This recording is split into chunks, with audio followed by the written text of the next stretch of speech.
Hi, and welcome to How to Write Your Book or How to Write Your Thesis or Major Report, really any big project.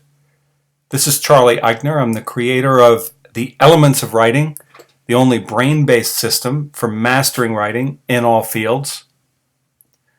Here's a little bit of my background. You can pause the video if you want to look at it more carefully. Over the years, I've helped people write books on all kinds of different topics. And I've also worked with people in corporations and universities and nonprofit organizations to write better where they are. Over the years, I've written a bunch of books, reports, articles, case studies, RFPs, and more. But it hasn't always been smooth sailing. After my first book, Playing the Field, I ran into problems with the second, Extraordinary Politics. It was a long and frustrating process. At times I felt hopelessly lost, and the process took way too long and didn't turn out the way I wanted. So I had to relearn how to write a book. And when I did that, I produced a book, I wrote a book that I'm still proud of today, and I enjoyed the process. And I started to think systematically about what are all the essential elements that go into writing anything, whether it's a book or an article or a report or a speech or whatever it might be. And the result of that is The Elements of Writing, which is a comprehensive system based on the latest research on learning in the brain about how to write well. And so in this next, 40 or 50 minutes, I'm going to introduce you to a book writing process that's worked for me many times over now. And I'm going to explain step by step, 1, 2, 3, how you need to do your job to become the best writer possible. So here's the agenda. Pause the video if you want to look at it point by point. Otherwise, we're just going to get moving. Okay, are you ready to start working? Because I am. Let's go. So the first question is, what is a book anyway? The Supreme Court Justice Potter Stewart many years ago made a lot of people laugh when he was asked to describe pornography in an indecency case before the Supreme Court. And he wasn't able to do it. He said, "I know it when I see it." And that's how a lot of people think about books, but I think we need to be a little bit more rigorous to talk about what a book is. That way you'll know your job a lot better. So let's think about that a little bit.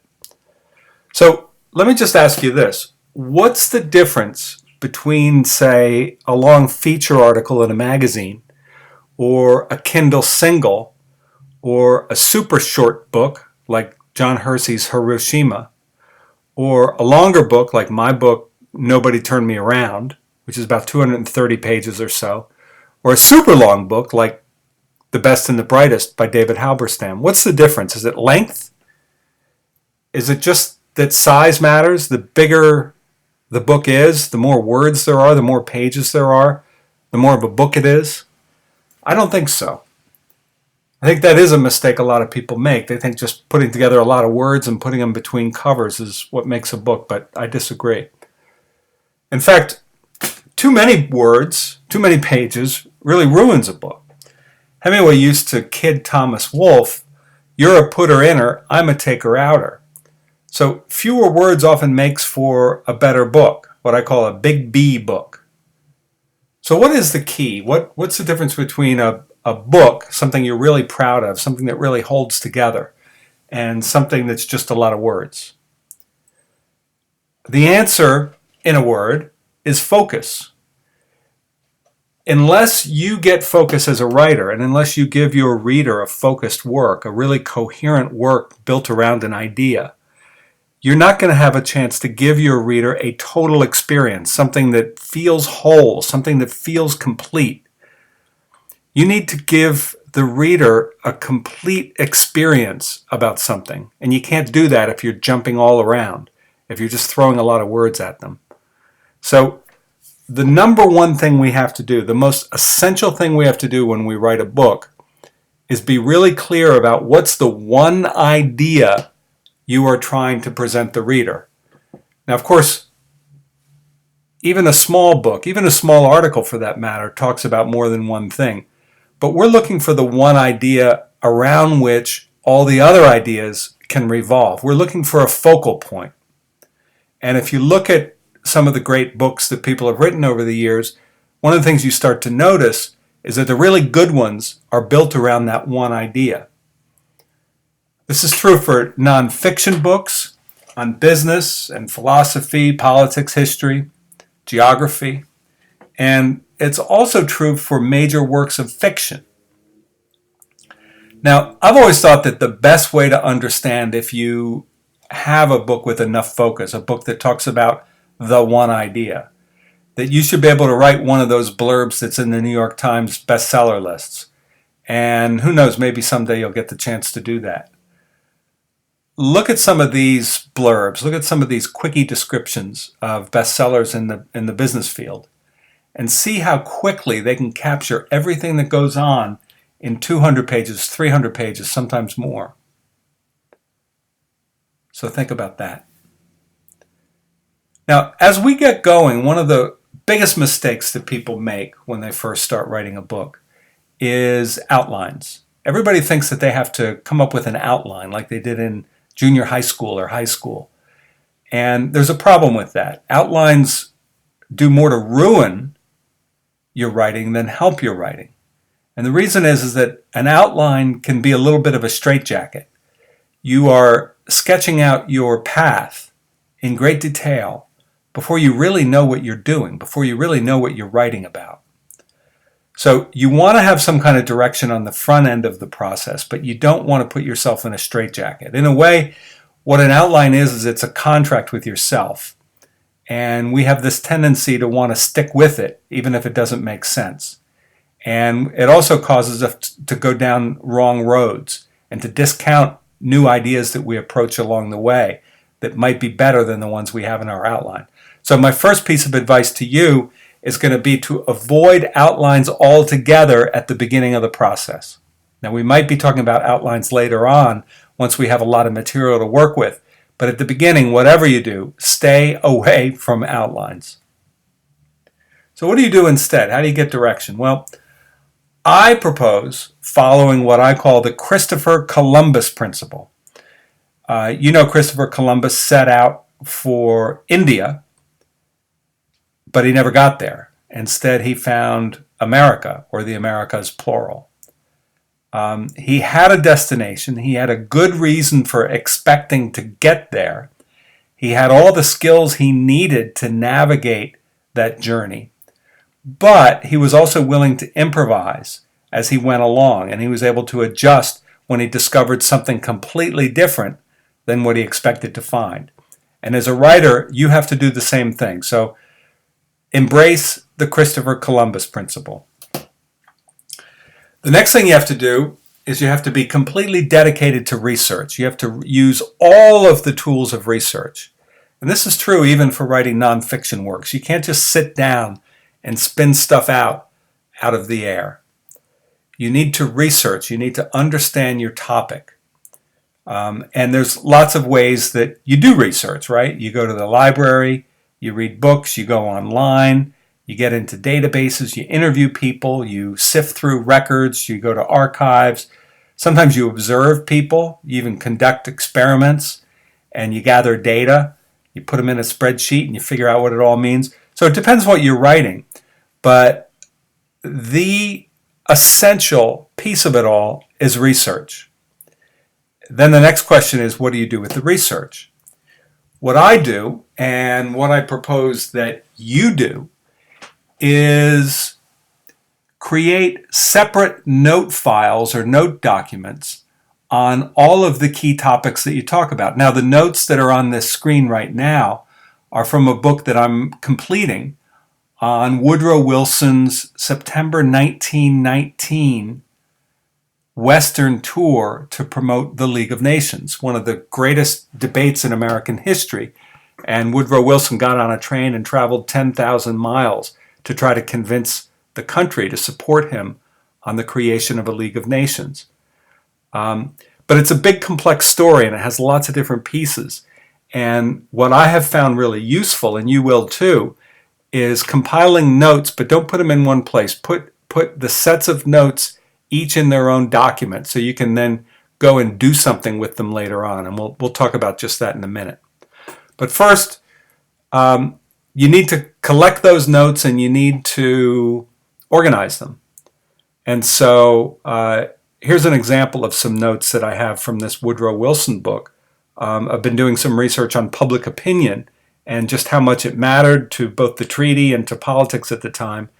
And you can see that it's a little bit texty. You know, I've written real sentences. I'm not just bulleting down information. But I'm also trying to make the information really accessible and usable. So I have a kind of bullet list of how the public opinion shakes out in different parts of the country. Later on, I was able to use that stuff to go writing pieces that ended up being in the book. But once you write the notes, you put them into documents, and you label the documents in a way that when you glance at them, you'll know exactly what's in it. So when you're going and you're looking for notes, say you're writing a section on, a change in public opinion, as Woodrow Wilson was making this tour, and you say, oh yeah, I need to get that information about public opinion, you'll know exactly where to get it. So the labels for these notes have to be super clear, so later on you can find them and use them when you need them. Now, the next thing you need to do, after you've gotten a bunch of notes, okay, so you've gotten involved in research, you've made a bunch of note documents, the next thing you need to do is turn those notes into fragments. Now this is the most important part of the whole book writing process. Fragments. Every book is really just a collection of fragments. And what I propose, and what I've found very helpful in a number of my recent books, what I propose is that you just write short little pieces on all the various topics that you need to bring into the book at some point. Don't worry about where they're going to fit. In fact, if you worry about how they fit, you're going to be distracted. You're going to be kind of overwhelmed by the largeness of this project. So just worry about one piece at a time, one fragment at a time. There's an old joke. How do you eat an elephant? And the answer is one bite at a time. And in a way, that's what you have to do as a book author. You have to write one piece at a time, one fragment at a time. So what you're going to do is you're going to take all your notes and you're going to write all these short fragments, and they're going to vary in length from just 100 or 200 or 300 words all the way up to perhaps several thousand words, depending on how important the topic is or how complicated it is or how exciting it is. You might be able to get a great scene that really brings the reader into the story. In any event, these fragments are going to vary a lot. And the key thing here is to say exactly what you want to say and no more. So you go from notes to fragments, and this are, here's some notes that I have on public opinion for my book on Woodrow Wilson, and here's how it ended up being in the draft, at least the one that I'm working with so far. Here's another example. This comes from my previous book called Nobody Turned Me Around, where I had notes. Sometimes it's great to do timelines if you have a lot of stuff going on, if you're doing history, or even if you're doing fiction and you want to keep the sequence of events straight in your own mind. You create notes that just lay it all out so that later on when you're talking about the timing of various events, you can put them in the right way. So as I said before, a fragment rather, should be as long as possible but no longer. In Truman Capote's masterwork, In Cold Blood, the fragments ranged in length from 108 words, this little shorty here, to 23 pages. And Capote's genius really lay on his giving each fragment just enough space to develop it fully, but also to keep the story moving from beginning to end. It's a very cinematic approach. Sometimes you just want to drop into a scene for just a couple seconds like this one, and sometimes you need a much longer point by point, moment by moment scene. And so there's a kind of tyranny of chapters in a lot of books where people feel like they have to write, 7 to 9 30-page chapters. But that's not right at all. What you need to do is you need to give each idea or each topic, each moment in your book, whatever length it needs to keep the story moving, and no more. So Capote decided that this one really just needed this 108 words. This is when the killers are arriving at the home of the doomed family, the Clutter family, in this true crime story. Now, if Capote had just kind of dropped it in the middle of a longer chapter, it would have gotten lost. But there's a tremendous amount of drama to creating an independent scene, letting it stand on its own, rather than embedding it in part of something else where it's going to get kind of swallowed up. So you're going to write all these fragments, and then you're going to organize them. And what I do for all my fragments, or for all my chapters, all my sections in my book, is I create a little folder for each one. And so this, again, comes from that book about Woodrow Wilson's Western tour. And I've organized the folders according to all the various places he visited on this tour. Columbus, Ohio, Indianapolis, Indiana, St. Louis, Kansas City, Des Moines, Iowa, Omaha, Nebraska, and so on. And so I have all the fragments dealing with these stops along the way in these folders. That way it's going to be easy for me to kind of keep all the pieces straight. So we've talked a little bit about the absolute core element of any book. That is the fragment. A book is just a collection of fragments. It is no more and no less. But I have to say one more thing to guide you as you're starting to put together your own fragments for your book. And that is that there are two fundamental kinds of fragments. And I want to say just a few words about that right now. These fragments fall into these two categories: scenes and summaries. A scene is what it sounds like. It's about a moment that you can kind of picture where people are doing stuff. What I like to say about a scene is it's particular people doing particular things at particular times in particular places with particular results. Okay? Scenes are all about one and only moments, right? There's only one time that Woodrow Wilson, for example, gave his speech on the 14 points. That happened, and then it was over, and then there was another scene, right? This scene, you might know this wonderful movie called His Girl Friday. It's about a divorced couple, played by Cary Grant and Rosalind Russell, who come together one more time to pursue a big story. And the whole movie starts with her coming back to tell him that she's getting married. And he wants to get back together again. He wants her to at least work for the newspaper again. And so there's a lot of back and forth. But this is like every scene, it's about something that happens just once with very particular people. When you're doing a scene, you don't talk in generalities. You just talk about so-and-so did this, so-and-so did that. So-and-so said this, so-and-so said that. A summary, on the other hand, is background information or contextual information that you need to make sense of all these scenes, right? So in your book, you're going to move back and forth between scenes, which are particular people in particular places at particular times doing particular things with particular results, right? You're going to rotate, or you're going to move back and forth between scenes and summaries, which can include ideas like this, concepts, and it can include historical information, it can include statistical information, anything you need to know to kind of step back from the scene and get some kind of background information. That's what a summary is. So really what all great books are series of fragments that tend to move back and forth between scene and summary, right? And I call this the pendulum. The pendulum swings one way toward scenes, and then it goes the other way toward summaries. So you might have one or two or three scenes in a row, and then one summary, and then one scene again, and then three summaries. It depends, but there's a general movement back and forth between scene and summary.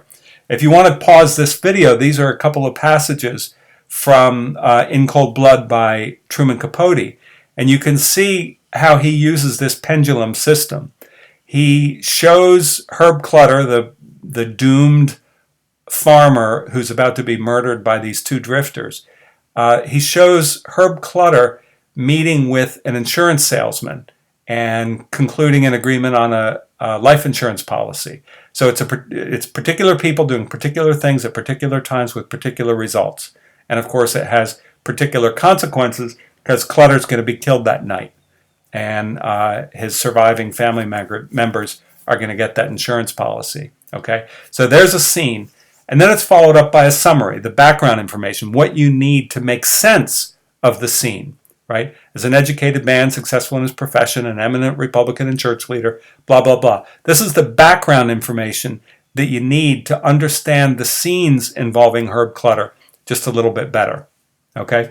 So we've got a bunch of fragments. A bunch of them are scenes, a bunch of them are summaries. So now, what do you do with them? Suppose you've been doing all this research and writing, and you've been doing these note folders, and you've been writing these fragments, and some of them are scenes and some are summaries. What do you do with them? Well, at a certain point, you're going to have so many of them that you want to start to organize them. And so there's basically two ways to organize these scenes and summaries, these fragments. One is to kind of cluster the ones that are related to each other in some way, shape, or form. And then once you've done that clustering, then you start to kind of create a path. You start to create an order of the scenes. Now, what I've found is that once I've done a bunch of fragments, where they go, how they get arranged, once I have enough of them, the arrangement of them becomes kind of obvious. It becomes a really easy thing to figure out. Now, a lot of people get stuck when they're working on a big project like a book because they feel like they have to know the order that things go in as they go. But that's basically a fallacy. You need to simply have good raw materials. That's what fragments are. They're raw materials for you to deploy as a writer when the time is right. Okay? So get those fragments, make sure you have appropriate numbers of scenes and summaries, and then you cluster them and then figure out what order they go into. A lot of times you can use cards or you can use sticky paper, whatever it takes to help you see the whole thing all at once, whatever it takes to help see all the fragments that you have at your disposal and how they might be put to use for you. Okay? So what is the right order of the fragments? Well, for that we go back 2,500 years to the Greek philosopher Aristotle, who wrote a brilliant book called The Poetics, where he describes the structure of drama. He was focusing on tragedy, but really he was talking about any kind of story. And in Aristotle's account, stories have three parts: beginning, middle, and end. And there's a kind of logic to not only the whole story, but also the scenes within the story and the sections within the story. So every element of the book basically looks like this. And let's talk a little bit more about what that means. You open in the world of the story. This is where you introduce your reader to the characters, the settings, the values, the relationships, the kind of normal world of the story. Now, if you're writing a book about an idea, like you're writing about economics or public policy or biology or global warming or any number of different topics, right? It might not be as story oriented. It might not be as narrative. It might not be character driven, but still you have to bring the reader into the world of the story. You have to explain the concepts. You have to explain the ideas, the problems, the challenges, and so forth, okay? So that's part one of anything, whether it's narrative or a more analytic piece. Once you've introduced your reader to the world of the story, then you very deliberately state whatever the problem is. And this is where we go into part two of the arc, the rising action. And we see that the story moves from crisis to crisis, or it might be a better way to say it moves from challenge to challenge. And you start with the less intense challenges and you move to more and more intense challenges, and that kind of brings out the detail and the complexity of whatever it is without overwhelming the reader too soon, right? So this chart here, this little graphic, the y-axis is the intensity of the action, and the x-axis along the bottom is the time. So as time goes on and we climb the arc, the intensity or the complexity or the difficulty of the challenges gets harder and harder. But of course, since we have experience and growing knowledge, we're more and more capable of dealing with that increasingly difficult challenge that we have. So in part 2, what we call the rising action, that's Aristotle's term. In part 2, we deal with all the different aspects of the problem, challenge by challenge. And then in part 3, the resolution, that's when we kind of figure out the answer to whatever the crisis is, right? That's where we recognize, we have this kind of moment of truth, this aha moment, this, oh, I see how it works moment. And that's when the hero, it could be, it could be Jake in Hemingway, or it could be Odysseus in Homer, or it could be Elizabeth Gilbert in Elizabeth Gilbert's books, whatever it is. There's this kind of aha moment after all of this struggle, after all of this kind of growth and development. And that's where the book starts to end, is when you're kind of summarizing things and bringing everything to a close. So it's really just 3 parts: the world of the story, the rising action, and the resolution. And Aristotle articulated this to talk about drama, but it also works for other kinds of books that you use. In fact, most books will have an element of narrative, but they'll also have an element of analysis or explaining as well. And the difference is that some are like way oriented toward narrative with just a little bit of background information, and others are way oriented toward explanation or analysis with just a little bit of narrative along the way. But they both have both, and they both move through these 3 stages. Now, I once worked with this writer named Tonya Von Allmen, and one of the things that I had her do was put her whole story on one piece of paper. I said, look, if you're able to see your whole story at a glance and see how all the pieces relate to each other, you're going to be able to pursue that story a lot easier. Now, so what she did was she created this beautiful little chart. She's a graphic artist, so she knows how to do this, right? But you don't have to be as good as her to do this. But she depicted her whole book on one piece of paper. But this was only after she did a whole bunch of fragments, and only after she was able to identify all the scenes, and only after she was able to identify the background information that she needed to give her readers. So, where are we now? Well, you've done the research, you did the notes, you turned them into fragments, you collected enough fragments, both scenes and summaries, so then you had something to put into order, and then you started to put it into the order that Aristotle taught us 2,500 years ago. Now what? Well, now we're getting to the fun part. And this is the part that I say, be like Mike. And of course, by Mike, I mean Michelangelo. And Michelangelo, one of his little tricks for doing what he did was, he said when he was doing sculpture, he said he imagined inside a block of granite the art that he wanted to create. And he simply chipped away at that block of granite until he found the art that was inside. And this, of course, is Michelangelo's David. And so what we need to do, like Michelangelo, what we need to do once we have all this stuff that we're working with is we need to chip away all the stuff that doesn't belong anymore.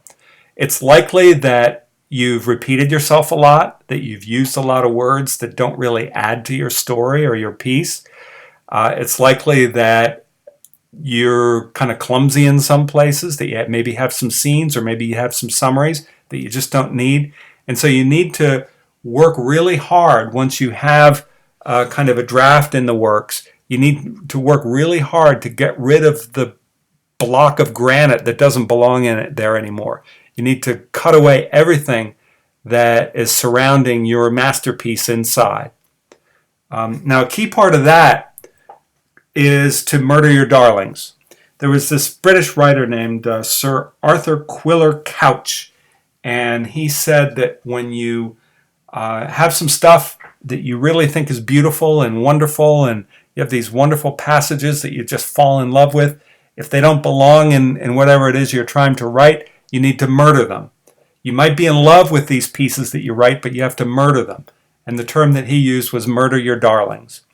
And it's really hard to get rid of stuff that, maybe you've done a lot of research for and you worked really hard to write it, but if it doesn't belong there, if it doesn't help your book pursue that one idea, remember the one idea that we talked about at the beginning, if it doesn't help, you gotta get rid of it. So what I do is I create darling folders and darling documents where I cut and paste all of the passages that I know don't belong, and but I don't want to get rid of them forever, because who knows, maybe I'll want to use them later on. So I create what I call a darling file, and I just cut and paste them and put them in there. Now, this particular passage came from my book, Nobody Turned Me Around, about the 1963 March on Washington. I really wanted to use this scene. I love this scene where a bus comes into Washington, D.C. from San Francisco, and they just arrived into the Capitol, and they're being greeted by a bunch of people who are waiting for them. It's kind of a fun scene. It captures a certain kind of lightness of mood in this whole civil rights movement. But it really wasn't doing anything for my story. I liked the scene. It was kind of charming, but it didn't belong. It wouldn't really contribute much to the book. So I cut it. This scene didn't appear in the book, even though I kind of like it. And when you write a book, you're going to have a lot of stuff that you really like that you got to get rid of anyway. That's called murder your darlings. Now, you've gone through this whole process. You have all these pieces. They're in a certain kind of order.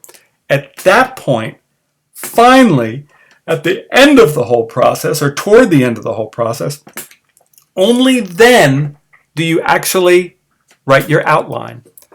And at this stage in the process, when you have a working draft, maybe several hundred pages, or at least a couple hundred pages, at this stage of the process, an outline can really, really help, because you need to see the whole thing, and you need to see the sequence of moments, scenes, and summaries as you go along.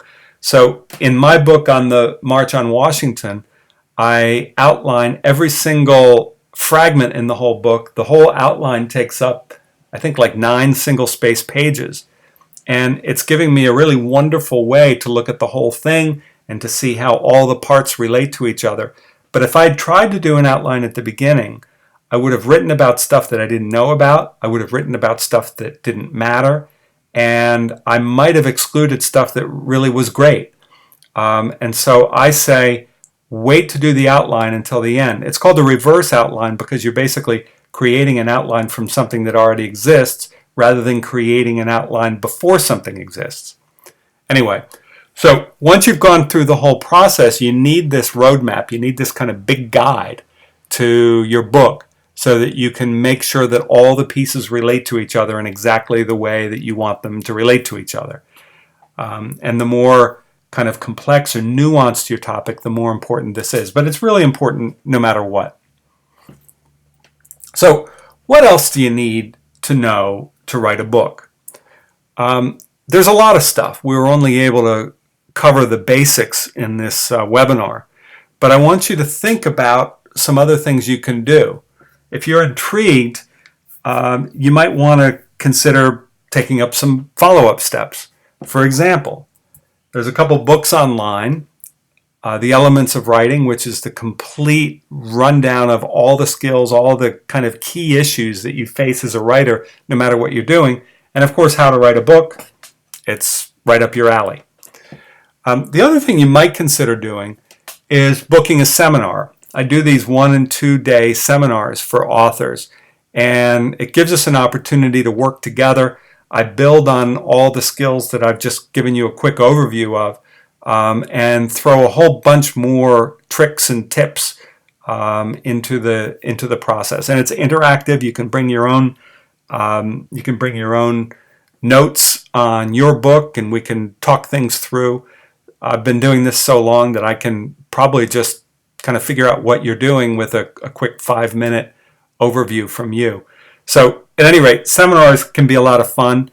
If you have an organization, it might be a writing organization or people from work or just friends, you can put together a seminar. The other thing, if you're part of an organization, if you're less interested in doing a book, say, and more interested in doing reports and major pieces for your company or your organization, then we might put together a seminar or some consulting for your organization, where I kind of show up and work you through things and help you figure out issues and problems as they arise. So what else do we need to know to do this? Here's just a few of the other skills that you'd learn by following up. The golden rule of writing, which is kind of the essential, simple trick that you apply to every level of writing. How to develop characters and describe action and come up with the right details. More on Aristotle's narrative arc and some tricks for kind of altering Aristotle's arc a little bit. How to create suspense. How to check your book for common flaws. There's a kind of inner math to writing, and I want to show you about that. I want to talk about the importance of images, which makes all kinds of grammar problems just disappear. How to use technology to enhance your research, how you edit, how you avoid distractions, and how to come up with the best routines to get this project done, which is ultimately the most important goal.